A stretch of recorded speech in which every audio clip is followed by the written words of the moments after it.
tell me a little, what did I leave out that you would like people to know about yourself? Well, my area of practice also includes some real estate. I do POAs, which are commonly known as HOAs. Still everyone refers to them as HOAs commonly.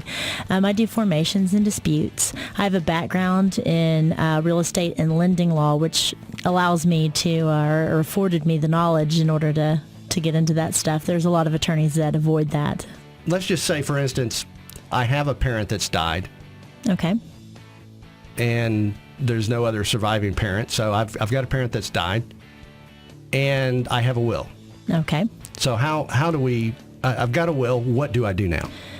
The first step is to make sure it's the original will, because when you go to probate, you have to have the original will.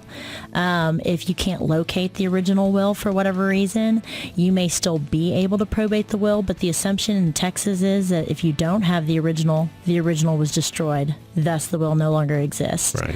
So I always tell my clients when they come in and I'm doing their estate planning, the number one most important thing for them to do is to communicate to their loved ones, this is where the will is, this is where all of my insurance, my life insurance, my pensions, all of those financial documents are all kept in a nice, safe, organized place where they can get to it easily, because that's all the documentation you're going to need when you move forward for probate. So if you're a parent and maybe you're getting up in years and you're concerned about what's going to happen in the event of your death,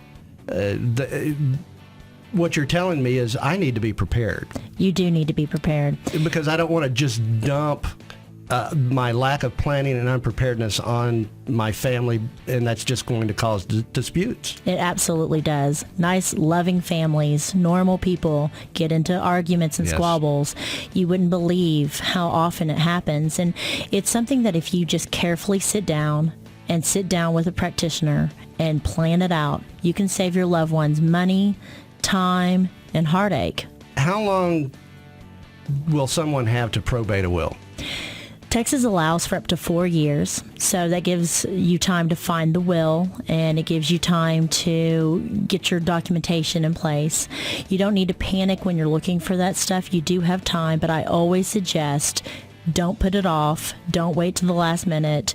Do start working on it, and if you give yourself enough time to probate your loved one's estate, you can do it with ease and without any getting flustered, so to speak.